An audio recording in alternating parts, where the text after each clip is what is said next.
Bismillahirrahmanirrahim. Assalamualaikum warahmatullahi wabarakatuh. Selamat pagi adik-adik semuanya. Alhamdulillah puji dan syukur kita panjatkan kehadirat Allah Subhanahu wa taala. Pada kesempatan ini kita bisa bertemu kembali dalam mata kuliah dokumentasi kebidanan untuk pertemuan yang ketiga. Semoga adik-adik di rumah senantiasa selalu berada dalam lindungan Allah Subhanahu wa taala, senantiasa sehat dan dapat melaksanakan ibadah puasa dengan lancar bagi yang melaksanakan. Baik, kita mulai untuk pertemuan pada kali ini, yaitu mengenai cara mengidentifikasi akses untuk memperoleh rekam medis. Nah, adapun tujuan pembelajaran yang harus adik-adik ketahui pada hari ini yaitu setelah mengikuti perkuliahan, diharapkan adik-adik mampu. Yang pertama, menjelaskan sistem pengumpulan data rekam medis baik di rumah sakit, kemudian puskesmas maupun BPM atau bidan praktik mandiri. Kemudian yang kedua adalah menjelaskan sistem rawat jalan dan rawat inap. Adapun untuk referensi yang digunakan untuk materi pada kesempatan ini, di sini ada Handayani dan Mulyati 2017, kemudian Hatta 2011, KATS, KKI atau Konsil Kedokteran Indonesia 2006, kemudian Kepmenkes RI 560 tahun 2003 Pola Tari Perjan Rumah Sakit, kemudian Sitanggang 2019, kemudian Permenkes RI nomor 269, garis miring Menkes, garis miring PR, garis miring 3 Romawi, garis miring 2008 tentang rekam medis, kemudian Undang-Undang RI nomor 44 tahun 2009 tentang rumah sakit, kemudian Wildan dan Hidayat 2008, WHO 2006. Nah, baik, kita masuk.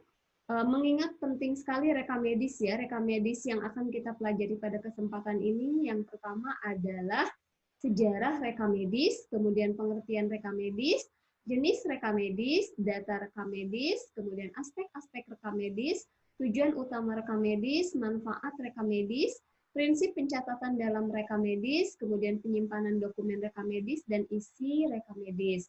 Itu untuk materi rekam medis. Mengingat penting sekali kita mempelajari rekam medis ini agar tentunya untuk rekam medis yang dibuat di sini, ya semua laporannya itu dapat didokumentasikan dengan baik dan dapat dipertanggungjawabkan. Nah, pertama kita mengenal mengenai sejarah rekam medis ya. Rekam medis ini sudah dikenal sejak zaman Neolitikum 25.000 sebelum Masehi, ditemukan di Gua Batu Spanyol ya. Kemudian yang kedua, di zaman Babylon pengobatan di Mesir, Yunani dan Roma menulis pengobatan dan pembedahan pada dinding-dinding gua, batang kayu dan bagan tabel yang dibuat dari tanah liat yang dibakar. Nah, kemudian hieroglif ini adalah tulisan Mesir kuno, ya, ditemukan catatan pengobatan pada dinding makam dan candi Mesir serta di atas papirus. Papirus ini semacam gulungan kertas yang terbuat dari kulit. Ya. Kemudian Hippocrates tahun 450 sebelum Masehi yang dikenal sebagai Bapak Ilmu Kedokteran memerintahkan murid-muridnya untuk mencatat penyakit pasien secara rinci. Ya, kemudian di Roma 600 tahun sesudah Hippocrates ada yang namanya Dr. Galen mencatat riwayat dan perjalanan penyakit pasien yang ditulis dalam bahasa Latin. Kemudian tahun 980 sampai 1037 Ibnu Sina mengembangkan ilmu kedokteran berdasarkan catatan zaman Hippocrates. Nah, kemudian di London, Rumah Sakit St. Bartholomew ini di Inggris, rekam medik sejak tahun 1137 pada saat Raja Henry ke-8, yaitu tahun 1509 sampai 1547. Kemudian peraturan tentang menjaga kerahasiaan dan kelengkapan isi rekam medis di rumah sakit tersebut. Kemudian abad ke-17 sampai 18 dikenal dengan ilmu statistik karena rekam medik semakin berkembang. Kemudian tahun 1752 di Amerika, Rumah Sakit Pennsylvania menyimpan indeks pasien. Kemudian tahun 1859 sampai 1957, Rumah Sakit Massachusetts Boston oleh pustakawan Grace Whiting-Meyer, yaitu katalog catatan rekomendik pasien atau terminologi medis. Ya, terminologi ini adalah istilah kedokteran. Ya. Kemudian abad ke-18 dan 19, rumah rekomendik di RSU Massachusetts di Boston. Kemudian tahun 1902 di American Hospital Association pertama melakukan diskusi mengenai reka medis, dan tahun 1948 telah berkembang sebanyak 4 sekolah reka medis di Inggris. Nah, kemudian awal abad 20, reka medis di dunia semakin berkembang, adanya akreditasi pelayanan kesehatan di mana mendorong didirikannya asosiasi-asosiasi pereka medis di setiap negara. Di dunia namanya IFHO atau International Health Record Organization. Kemudian di Amerika namanya AHIMA atau American Health Information Management Association. Di Indonesia namanya PORMIKI, Perhimpunan Organisasi Profesional Perekam Medis dan Informasi Kesehatan Indonesia. Nah, kemudian peraturan pemerintah tahun 10 tahun 1966 tentang wajib simpan rahasia kedokteran dan Permenkes nomor 36 tahun 2012 tentang rahasia kedokteran, kepada semua petugas kesehatan diwajibkan untuk menyimpan rahasia kedokteran termasuk berkas rekam medis. Jadi sebetulnya di Indonesia sendiri untuk pencatatan rekam medis ini sudah ada dari prakemerdekaan. Namun pada saat itu belum tercatat dengan baik dan benar sesuai dengan SOP untuk penulisan rekam medis, karena pada saat itu hanya mengikuti pimpinan hanya mengikuti sesuai dengan keinginan pimpinan pada saat itu. Nah, kita masuk ke dalam pengertian rekam medis ya. Pengertian rekam medis di sini menurut KARS atau kajian akreditasi rumah sakit ya. Tahun 2017, rekam medis adalah bukti tertulis atau kertas atau elektronik ya. Jadi bisa kertas atau elektronik ya yang merekam berbagai informasi kesehatan pasien seperti temuan hasil asesmen, kemudian rencana asuhan, rincian pelaksanaan asuhan dan pengobatan, catatan perkembangan pasien terintegrasi, serta ringkasan kepulangan pasien yang dibuat oleh profesional pemberi asuhan atau kita singkat dengan PPA.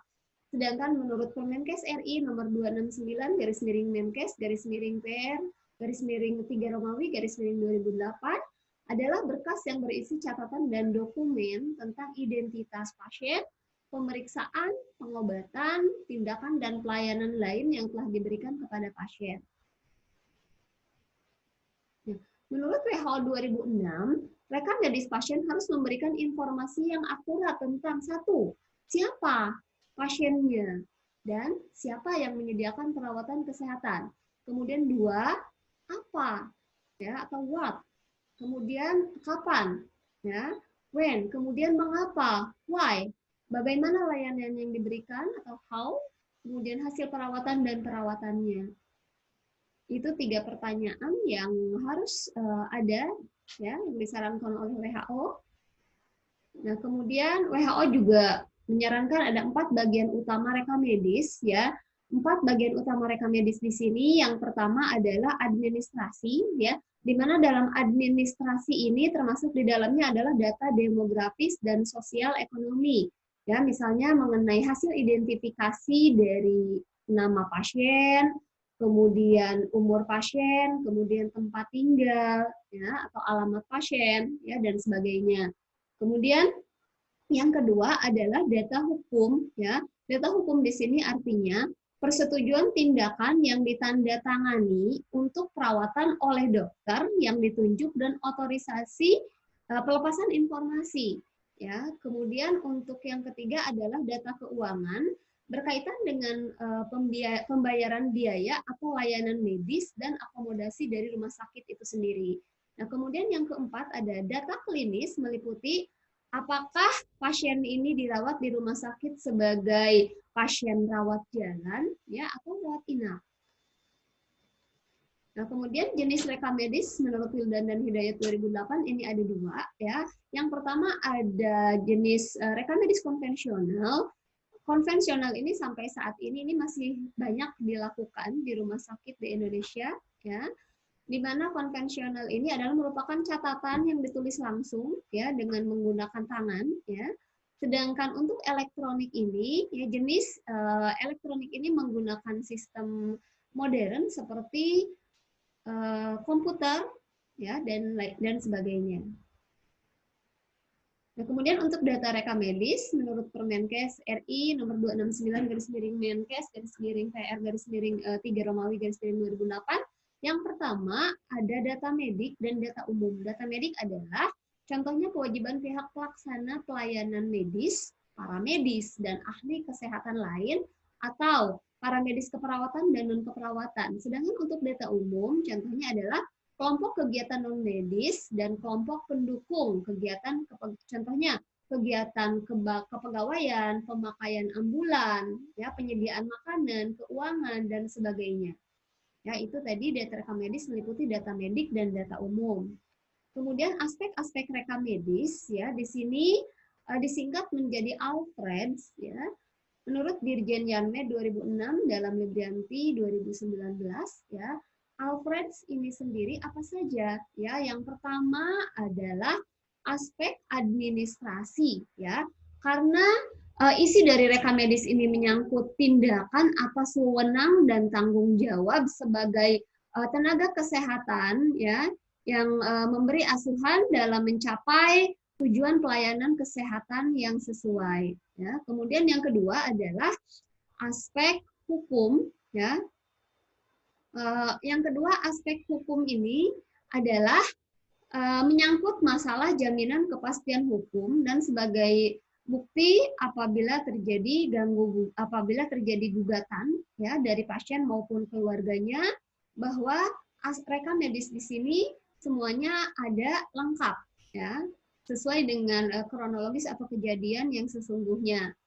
Kemudian yang ketiga adalah aspek keuangan. Ya, aspek keuangan di sini adalah data atau informasi rekam medis ini dapat dijadikan sebagai dasar dalam pembiayaan di rumah sakit.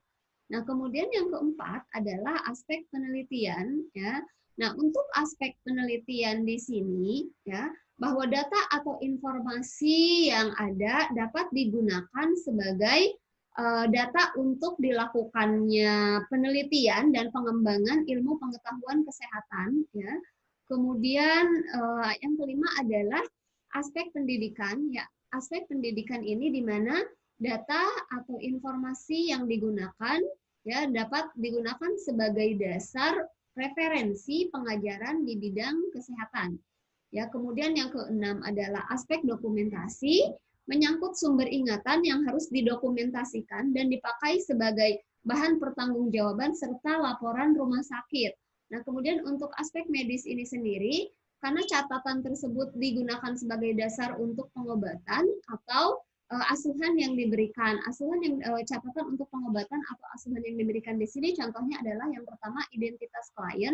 Kita menanyakan namanya siapa, kemudian tempat tanggal lahir atau usia, kemudian agama, suku, kemudian tempat tinggal ya atau alamat ya. Nah, kemudian anamnesisnya, keluhan yang dirasakan saat ini apa dan sebagainya. Kemudian untuk pemeriksaan fisik, bagaimana hasil pemeriksaan fisik secara head to toe dari ujung kepala sampai ujung kaki. Kemudian hasil laboratoriumnya misalnya hasil pemeriksaan HB pada ibu hamil ya, apakah normal atau tidak. Baik, itu tadi untuk yang aspek rekam medis. Kemudian kita masuk ke dalam tujuan utama rekam medis ya. Menurut KAPS 2017 yang pertama adalah menunjang tertib administrasi dalam rangka upaya peningkatan pelayanan kesehatan di rumah sakit ya yang didukung oleh suatu sistem pengelolaan rekam medis yang cepat, tepat, bernilai dan dapat dipertanggungjawabkan serta berfokus pada pasien dan keselamatan pasien secara terintegrasi. Jadi jelas ya, untuk yang rekam medis ini sangat penting sekali di rumah sakit karena untuk menunjang tertibnya administrasi ya. Apabila misalkan di rumah sakit tidak dilakukan rekam medis ya tentunya administrasi tersebut tidak akan lengkap ya dan tidak akan baik tentunya. Nah, sedangkan untuk menurut WHO 2006 Tujuan yang utama adalah mencatat fakta tentang kesehatan pasien dengan penekanan pada peristiwa yang memengaruhi pasien selama masuk atau hadir saat ini di fasilitas perawatan kesehatan. Kemudian yang kedua, perawatan berkelanjutan pasien ketika mereka membutuhkan perawatan kesehatan di masa depan. Nah, untuk manfaat rekam medis, menurut Konsil Kedokteran Indonesia 2006, kemudian ASI dan Risneni, yang pertama adalah pengobatan pasien, ya. Tentu untuk yang manfaat rekam medis ini sebagai dasar untuk menentukan ya pengobatan atau asuhan yang akan diberikan kepada pasien. Kemudian yang kedua, peningkatan kualitas pelayanan. Nah, karena tadi sudah ada di rekam medis tadi ya sudah ada pengobatan atau asuhan yang akan diberikan sehingga dapat meningkatkan kualitas pelayanan, sehingga dapat meningkatkan mutu dari pelayanan yang diberikan dan dapat meningkatkan mutu dari rumah sakit tersebut.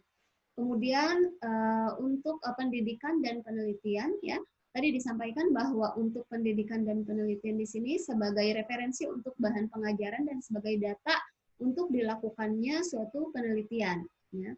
Nah, kemudian pembuktian pembiayaan berkas ya.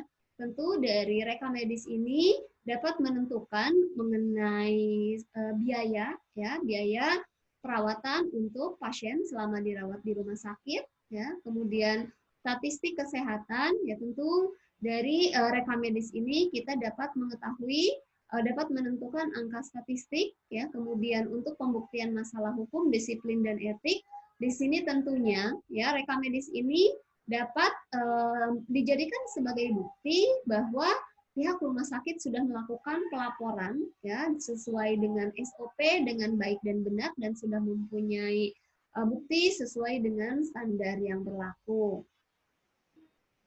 Nah, kemudian untuk prinsip pencatatan dalam rekam medis ya menurut Suparto 2006 dalam Undang-Undang Hidayat 2008, yang pertama, catat secara tepat tentu ya. Catat secara tepat di sini artinya kita harus mencatat semua tindakan yang dilakukan ya. Jangan mencatat yang tindakan yang tidak dilakukan. Ya, kemudian yang kedua, hindari pencatatan dengan sistem blok. Contohnya begini.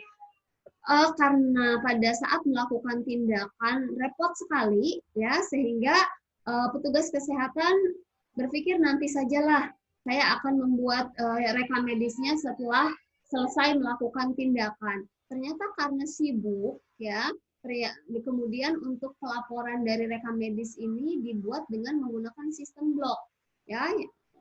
Seperti itu contohnya. Kemudian yang ketiga, catat segera setelah pemberian tindakan. Yang benar ini ya, hindari pencatatan dengan sistem blok, catat segera setelah pemberian tindakan. Jadi setiap kali melakukan tindakan sebaiknya langsung dicatat untuk rekam medis. Untuk apa?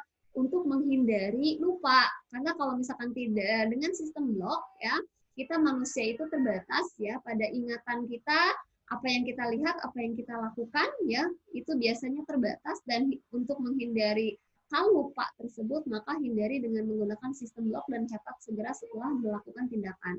Kemudian yang keempat, isi bagian format pencatatan yang masih kosong ya. Jadi di dalam yang keempat ini untuk bagian format untuk menghindari orang-orang yang tidak bertanggung jawab atau hal yang tidak diinginkan ya, maka untuk format yang bagian kosong biasanya tergantung dari kebijakan instansi masing-masing ya.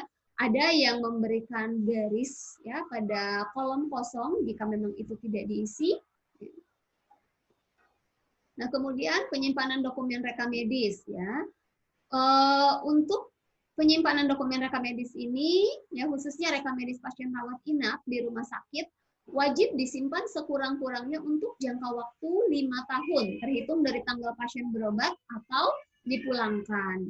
Kemudian isi rekam medis menurut ASI dan Risneni, yang pertama ada hasil wawancara ya atau anamnesa, kemudian yang kedua hasil dari pemeriksaan ya, baik pemeriksaan fisik maupun pemeriksaan laboratorium. Yang ketiga adalah diagnosis, yang keempat adalah pengobatan, yang kelima adalah tindakan medis, dan yang keenam adalah catatan perkembangan. Nah, kemudian ruang lingkup kegiatan pelayanan rekam medis, ya, baik di rumah sakit, kemudian puskesmas maupun bidan praktik mandiri, sebetulnya pada prinsipnya sama, ada 5, yaitu yang pertama penerimaan pasien. Artinya di sini pada saat pasien pertama kali masuk ke rumah sakit maupun ke puskesmas atau ke BPM, yang pertama adalah dilakukan penerimaan pasien, ya. Kemudian setelah diterima pasien, yang kedua dilakukan pencatatan, ya. Pencatatan secara lengkap sesuai dengan kebutuhan, misal ya, mencatat identitas pasien dan sebagainya, kemudian nomor rekam medis ya dan sebagainya. Kemudian yang ketiga, setelah dicatat ya sesuai dengan kebutuhan, dilakukan pengolahan data medis ya. Nah, setelah dilakukan pengolahan data medis, yang keempat tentunya dilakukan penyimpanan berkas rekam medis ya, karena tadi berkasnya setelah diolah data medisnya, data semuanya sudah lengkap, kemudian sudah berbentuk data ya, kemudian disimpan ya berkas rekam medisnya di tempat khusus untuk penyimpanan berkas rekam medis ya. Kemudian yang kelima, peminjaman berkas rekam medis ya. Nah, untuk pada saat akan membuat laporan dan sebagainya itu dilakukan peminjaman berkas rekam medis ya. Namun untuk peminjaman berkas rekam medis ini tentunya ada prosedurnya ya. Nah, ini ada contoh sistem pengumpulan data rekam medis di rumah sakit ya, ada kodenya. Contohnya RM1 adalah ringkasan masuk dan keluar, kemudian RM2 masuk darurat, RM3 anamnesa, RM4 grafik, RM5 perjalanan perkembangan penyakit, RM6 catatan perawatan atau bidan, RM7 hasil pemeriksaan laboratorium atau radiologi, 8 ringkasan keluar, 9 daftar kontrol istimewa, 10 laporan operasi, 11 laporan anestesi, 12 riwayat kehamilan, RM13 catatan persalinan, 14 laporan persalinan, RM15 identifikasi bayi, RM15A lembar konsultasi, RM16 indeks ringkasan diagnosa, RM17 catatan poliklinik, RM18 hasil laboratorium, RM19 penempelan salinan resep, RM20 lembaran observasi.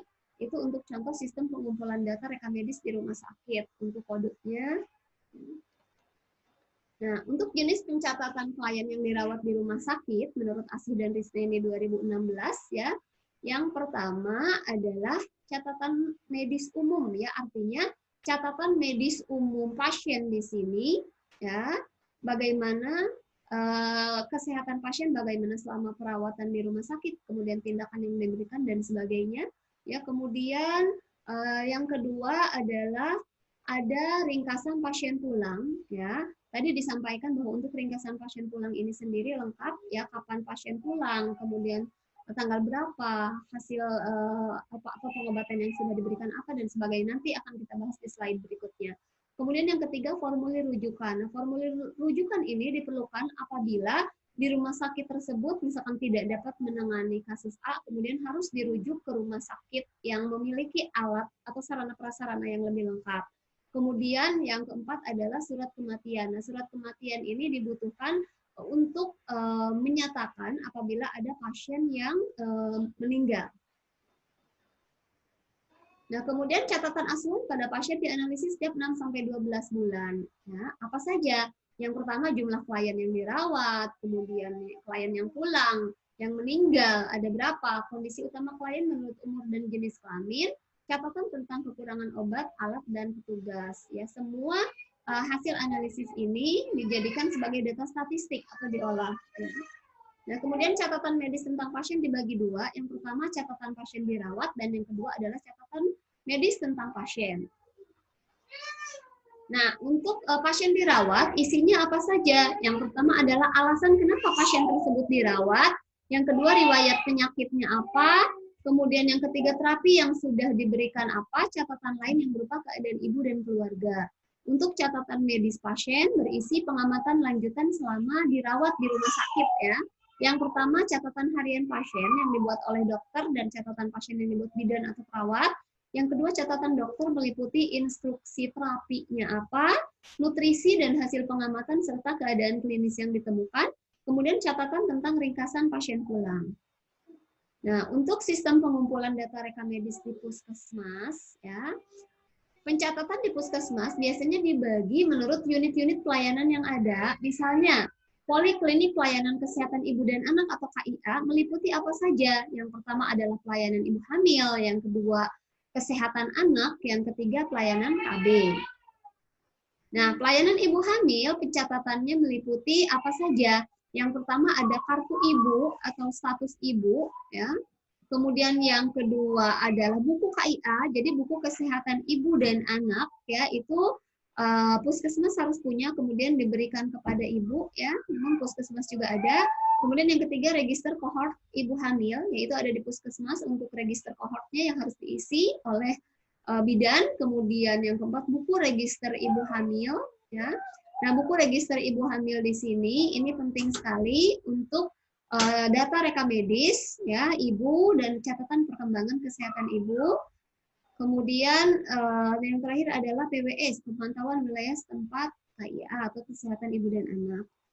Kemudian untuk pelayanan kesehatan anak pencatatannya meliputi ada kartu anak, ya, atau status anak. Jadi meliputi nama, kemudian tempat tanggal lahir atau usia, ya, kemudian status kesehatannya bagaimana. Kemudian yang kedua buku KIA, karena buku KIA ini kan kesehatan ibu dan anak. Jadi isinya meliputi ibu dan anak. Kemudian yang ketiga buku register anak, ya. Kemudian yang keempat register kohort anak. Kemudian untuk pelayanan KB, pencatatannya meliputi apa saja? Yang pertama adalah kartu status KB, nama ibu, kemudian jenis KB yang digunakan. Kemudian yang kedua, inform consent, ya, atau pernyataan persetujuan ibu bahwa akan dilakukan tindakan pemberian KB, ya.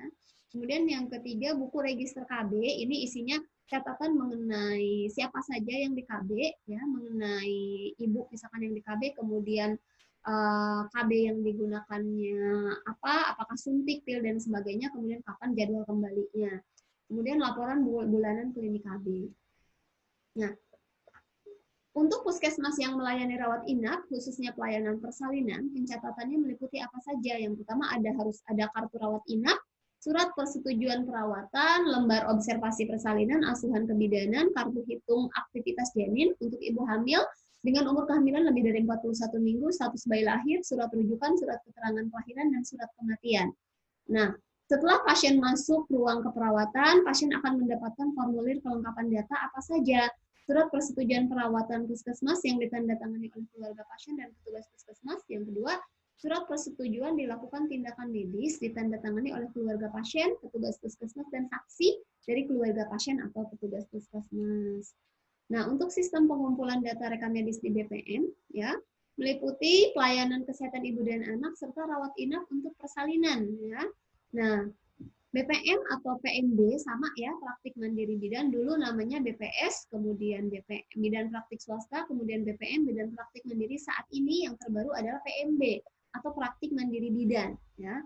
Mempunyai kewajiban untuk membuat pencatatan dan pelaporan meliputi semua klien yang dilayani, dimasukkan dalam beberapa formulir, ya. Klien yang dilayani di sini ada sesuai dengan kewenangannya, ya, ibu hamil, ya, kemudian ibu bersalin, ibu nifas, ya, KB.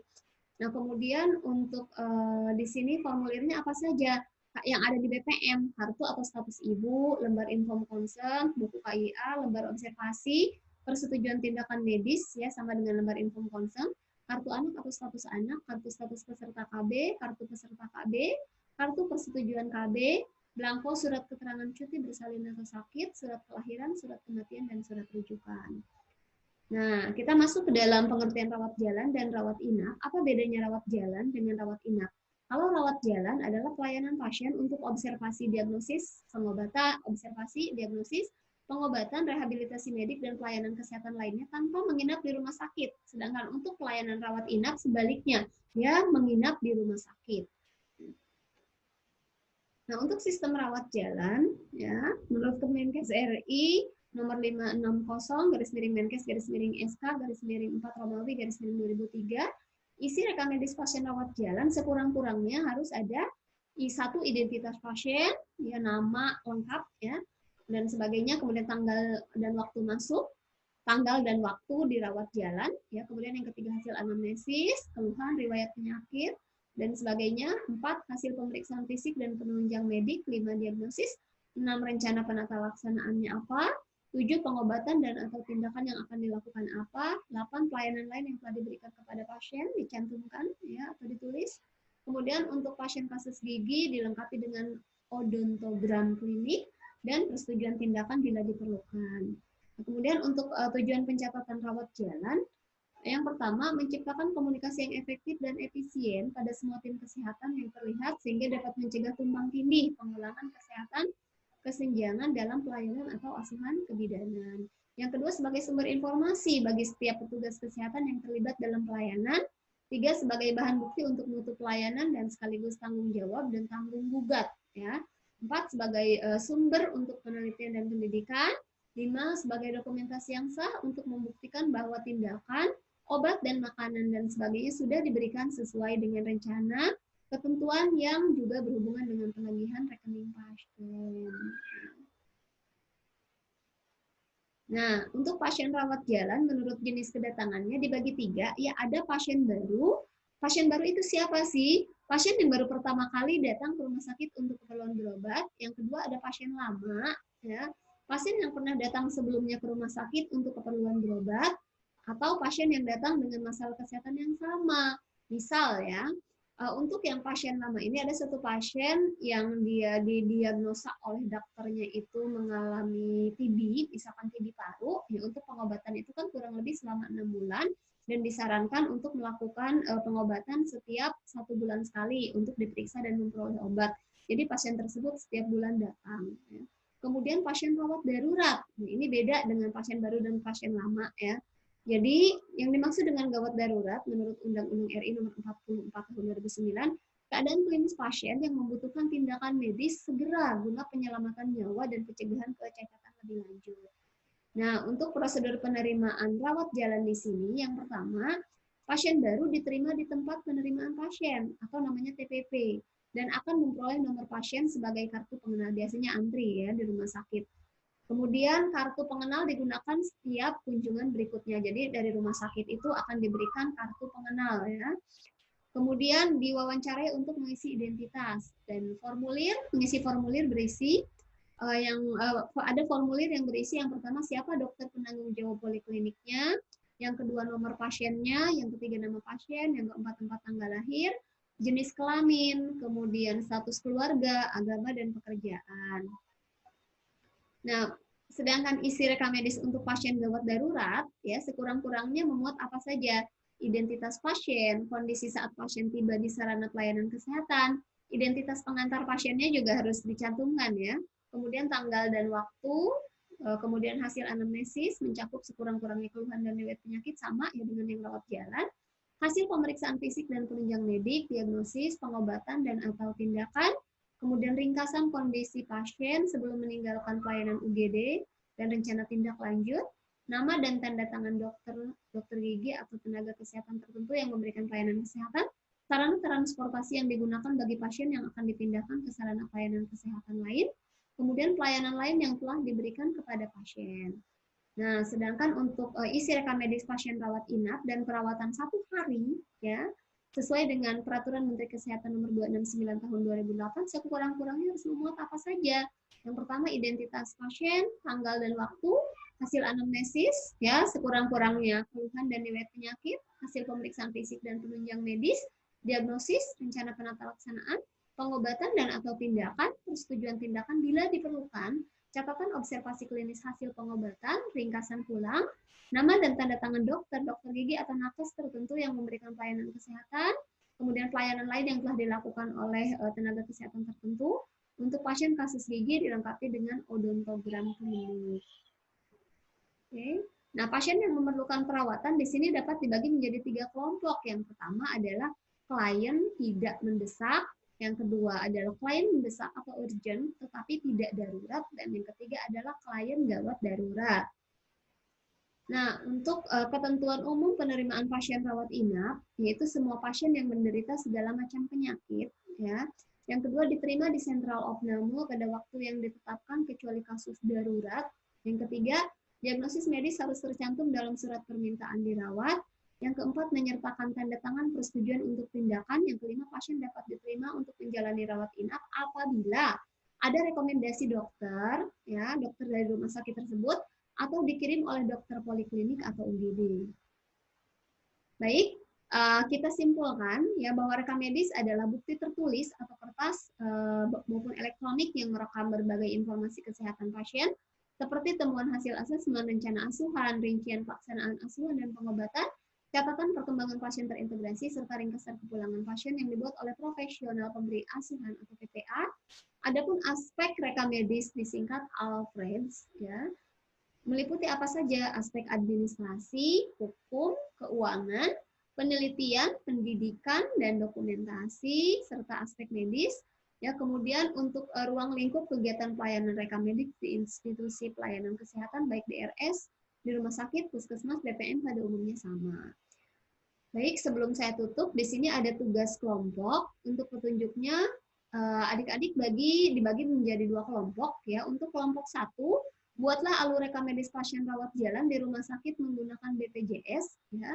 Kemudian untuk pasien 2, buatlah alur rekam medis pasien rawat inap di rumah sakit menggunakan BPJS. Baik, itu tadi yang dapat saya sampaikan. Terima kasih atas perhatiannya. Mohon maaf atas segala kekurangannya. Saya tutup dengan ucapan alhamdulillahirabbil alamin wabillahi taufiq wal hidayah. Wassalamualaikum warahmatullahi wabarakatuh.